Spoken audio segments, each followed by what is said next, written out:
Ladies and gentlemen, selamat datang kembali semuanya ke video Koko Crypto. Bukan live ya, ini video. Jadi gue nggak bisa baca live chat kalian semua. Di video hari ini kita bakal bahas 6 topik. Dan 6 topik ini, ke-6-6-nya itu mencakup kondisi market sekarang. Jadi kita bakal bahas tentang look back minggu pertama September. Karena hari ini tanggal 8 ya.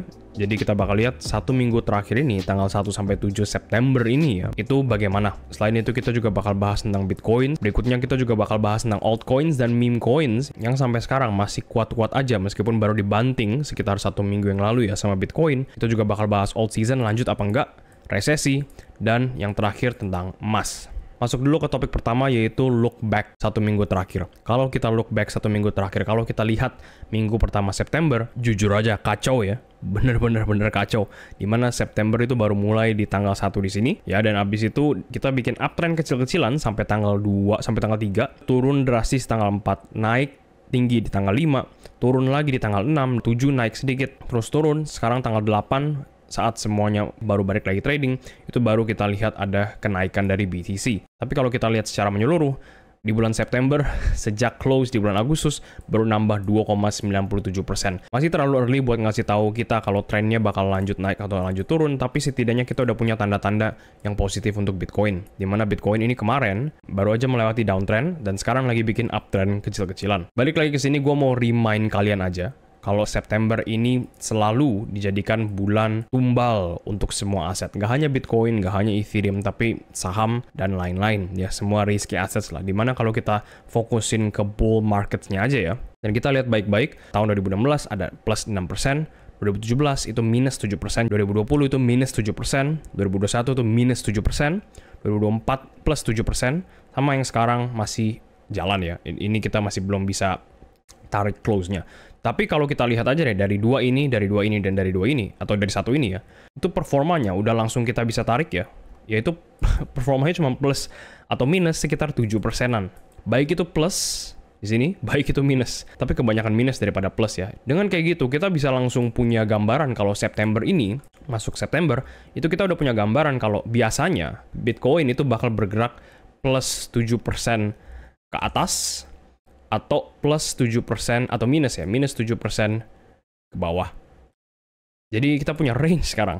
Jadi kita sekarang punya gambaran kalau Bitcoin bakal close-nya kapan. Dan ingat loh, ini ditarik dari awal September ke akhir bulan. Itulah kenapa di channel ini juga remind ke kalian semua, kalau kalian nggak suka lihat volatilitas yang nggak kemana-mana, untuk harga BTC, untuk harga Ethereum, dan lain-lain, mending skip aja bulan September dan masuk lagi nanti di bulan Oktober. Nggak masalah sama sekali, gara-gara tujuan kita adalah untuk nge-protect capital kita. Tujuan kita adalah untuk melindungi duit yang kita sudah ada. Karena kalau kalian lihat baik-baik, September itu cuman satu-satunya bulan yang ngeprint average minus dan median minus.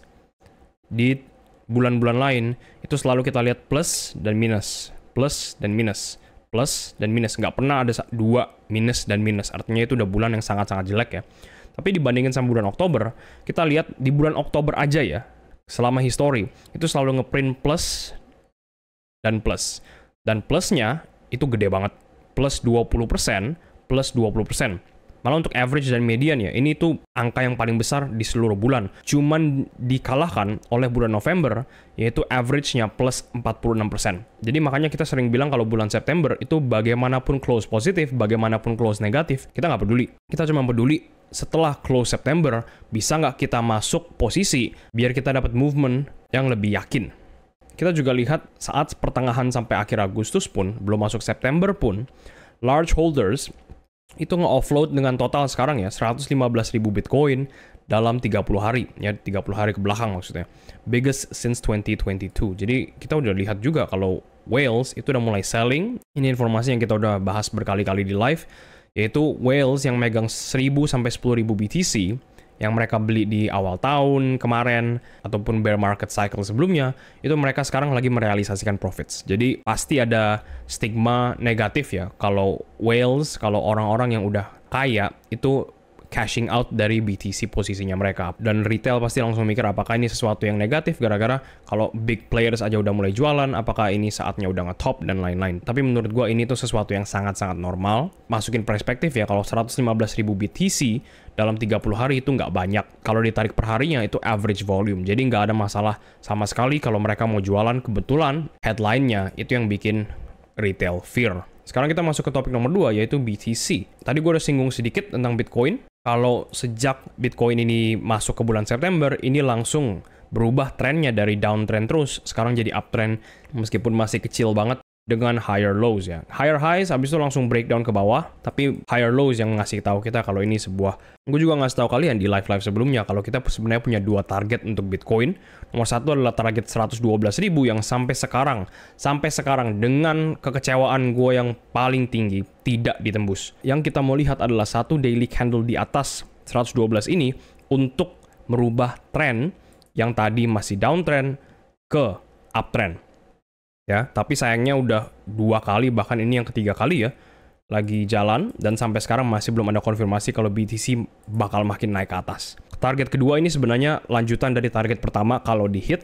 Jadi antisipasi kita adalah kalau kita dapat satu candle di atas trend target kita di 112, kita bisa lihat BTC langsung OTW ke 116 untuk masuk ke selling target, gara-gara banyak banget liquidity dan liquidation orders itu ada di 116 buat di fulfill. Tapi di luar itu kalau 116 juga bisa di-hit, kita baru masuk ke take profit yang di atas sini yang kemarin gue mention, yaitu di 122, 123, 124, bahkan 125 ya kalau bisa sampai all time high lagi. Dengan kata lain, kalau BTC bisa tembus 112, tembus 116, dan masuk ke 120-an, kalau masuk harga sini kita udah mulai consider untuk taking profit secara massal. Gara-gara waktu di cycle ini sudah tidak banyak. Selama BTC tidak bisa tembus 112, di mana udah 2 kali gagal dan ini attempt ketiga ya, kita masih perlu ngelakuin aktivitas WNS atau wait and see, benar-benar nunggu sampai BTC beneran bisa break ke atas, atau ternyata ini sebuah fake out dan ternyata break ke bawah. Gue juga harus publicly bilang kalau kita udah masuk posisi untuk BTC dan beberapa altcoins sejak di sini, dengan antisipasi uptrend ini di hold dan tembus ke atas. Kalau enggak ya gampang kita tinggal kena stop loss dengan strategi baru, yaitu kita bakal nge-shorting semua koin dengan target weekly cycle low sebelum kita flipping kembali bullish, flipping kembali longs untuk ngambil pergerakan terakhir dari Bitcoin sebelum kita bakal masuk bear market nanti di tahun 2026. Jadi singkatnya apa? BTC harus tembus ke atas. Kalau tembus ini udah kejadian, kita expect langsung tembus ke sini juga sebagai selling target atau TP1 ya. Setelah itu kalau beneran bisa lanjut uptrend ya, kita antisipasi makin naik ke atas ke harga 120 sampai 124, 125. Gagal bikin higher highs, tembus 112, itu kita bakal otomatis cari lower lows, terus menerus sampai masuk weekly cycle low atau yang kita sebut sebelumnya di live slow bleed, pendarahan yang pelan-pelan ya, yang bergerak sangat lambat, masuk weekly cycle low sebelum kita baru targetin BTC lebih tinggi daripada 120, bahkan mungkin 130 dan 140-an. Dan kalau kita lihat dari volumenya aja, saat harga Bitcoin naik, volumenya udah mulai menurun kembali. Jadi artinya pump ini yang dilakukan BTC itu dilakukan dengan volume yang sangat-sangat kecil. Saran pribadi adalah meskipun kita masih long daerah sini, jangan commit terlalu banyak capital, jangan commit terlalu banyak duit tambahan, karena BTC masih di dalam periode wait and see. Bitcoin ini lagi dikompres, lagi masuk compression, kita tinggal butuh konfirmasi kalau ini masih bisa naik. Meskipun BTC masih sangat-sangat lemah, kita lihat koin-koin di bawah BTC, altcoins dan meme coins, malah beberapa udah mulai nge-pump lumayan tinggi. Salah satunya adalah World Liberty Financial yang kemarin naik 50% dalam beberapa hari. Kita juga lihat ada meme coin mix yang terus-terusan naik sampai sekarang, dengan spot order aja udah masuk ke 300%. Udah benar-benar bikin tiang kayak sebelumnya malah ya. Jadi keulang lagi pattern sebelumnya dan sekarang lagi nyari all time high baru. Kita juga lihat ada koin-koin yang underrated yang market cap-nya masih kecil-kecil kayak coin Red yang naik sekitar 90% kalau sampai sini, dan kalau week-nya doang 190. Buzz, coin AI yang juga undervalued, underrated, dan sekarang baru kelihatan pump-nya sekitar 100% dalam 6 hari. Kalau kalian pikir koin-koin kecil terlalu risky, ini hyper liquid yang baru nyentuh all time high-nya lagi, yaitu di harga 51,196, buletin ke 52 ya. Jadi rata-rata altcoins yang di bawah Bitcoin ya, di bawah Ethereum, Solana, XRP, itu semuanya pada naik ke atas. Ngasih tahu kita kalau apakah semua pergerakan ini ngenandain alt season yang akan datang. Apakah alt seasonnya masih bisa lanjut, atau malah cuman beberapa koin doang yang masih bisa naik. Karena waktu kita udah nggak banyak ya, kalian semuanya udah tahu. Setiap kali kalau kita bahas alt season, itu kita cuma fokus ke dua hal. Nomor satu adalah harga Ethereum, nomor dua adalah Bitcoin dominance. Kita fokus dulu ke nomor satu, yaitu harga Ethereum.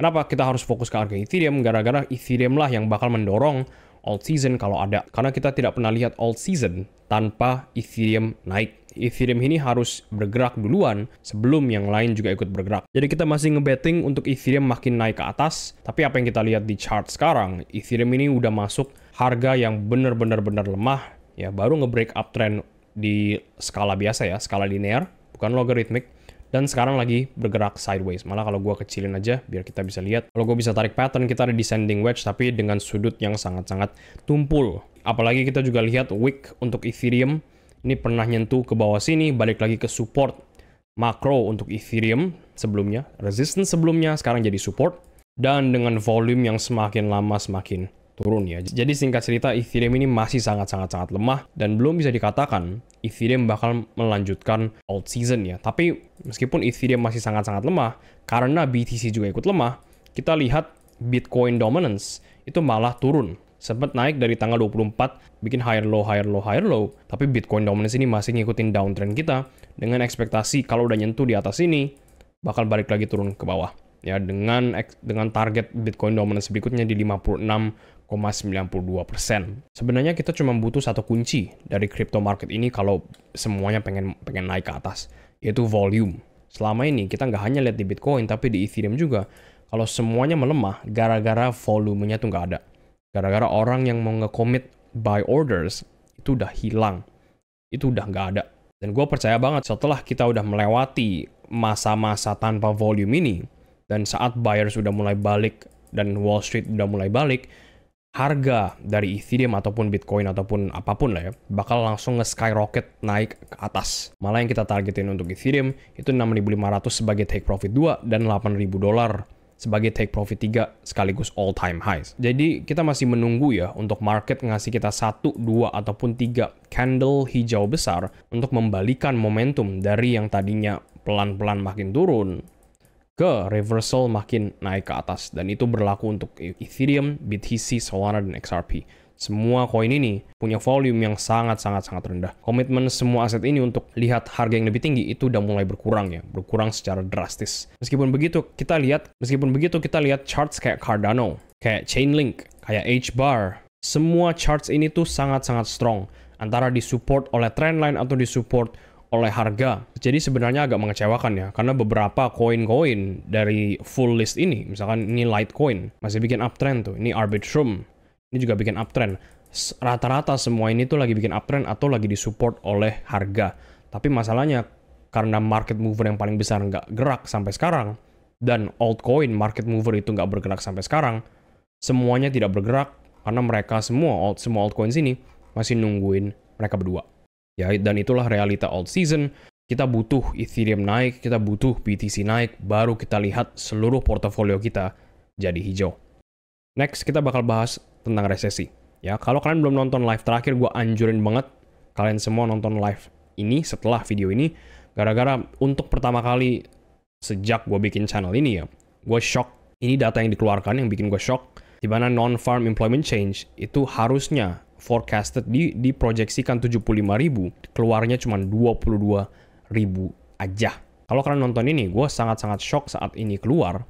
Bukan karena angkanya sangat-sangat rendah, tapi karena untuk pertama kali The Fed itu ngasih data real. Karena kita udah pernah bahas berkali-kali kalau The Fed, semua data yang dikeluarkan The Fed, day one ya, di hari pertama, itu semua data palsu.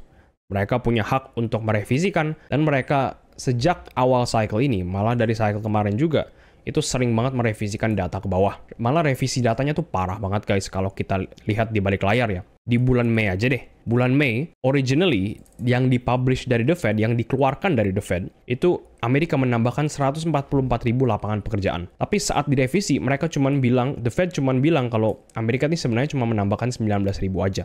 Ini Mei 2025, Juni juga sama. Awalnya, actualnya 147.000 lapangan pekerjaan dibuka di Amerika. Tapi abis direvisi cuma 14.000 doang. There were also huge downwards revision for the trade and transport industry yang kalian bisa lihat di sini. Dimana kalian bisa lihat langsung di sini ya. Ini yang barusan dibahas Kevin. 144 keluar nih, habis itu change-nya itu minus 125, dengan sisa di bulan Mei itu cuma 19.000 lapangan pekerjaan. Di bulan Juli, Juni, sama Mei saat semua data sudah direvisi, revisinya tuh diturunin, angka actualnya itu diturunin sebanyak 185.000 lapangan pekerjaan. Itu cuma buat non-farm. Ada juga kita lihat government yang juga revisinya parah. Dan kalian bisa lihat semua kategori ini, semuanya direvisi ke bawah.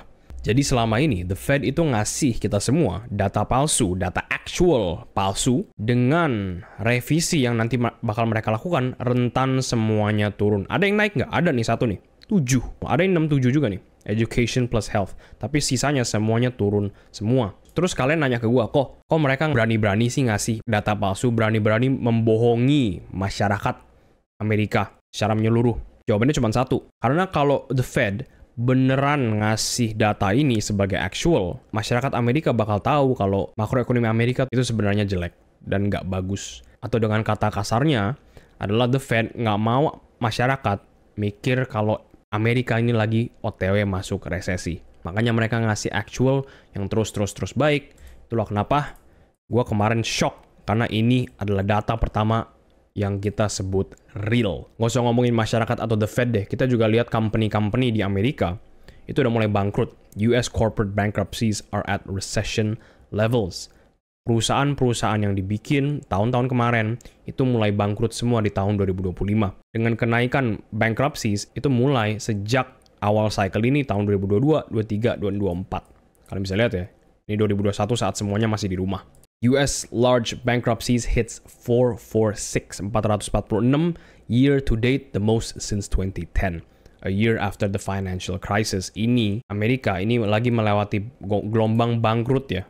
Hampir sama seperti di tahun 2010, 1 tahun setelah krisis moneter 2008. Dan di bulan Juli doang ada 71 filings, 71 companies yang siap yang bilang kita udah bangkrut. The most since 2020 crisis. Jadi nggak hanya tren dari jumlah perusahaan ini pelan-pelan meningkat, kita udah masuk ke angka yang paling besar sejak kita lihat di tahun 2020.